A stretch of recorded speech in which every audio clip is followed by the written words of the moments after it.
O STAB, ele é dividido em dois eixos, o eixo A e o eixo B. Se você lembra do RDC, que é para DTM, é uma ferramenta para DTM, tem o eixo 1 e o eixo 2.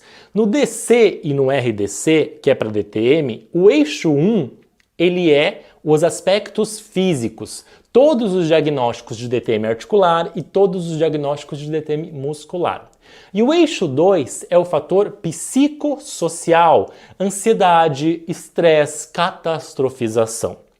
E de uma forma similar, eles fizeram aqui também, só que eles chamam de eixo A e eixo B. Então, o eixo A é aquele onde a gente vai avaliar o bruxismo, o status do bruxismo e as suas consequências, os sinais e sintomas que o meu paciente apresenta com bruxismo.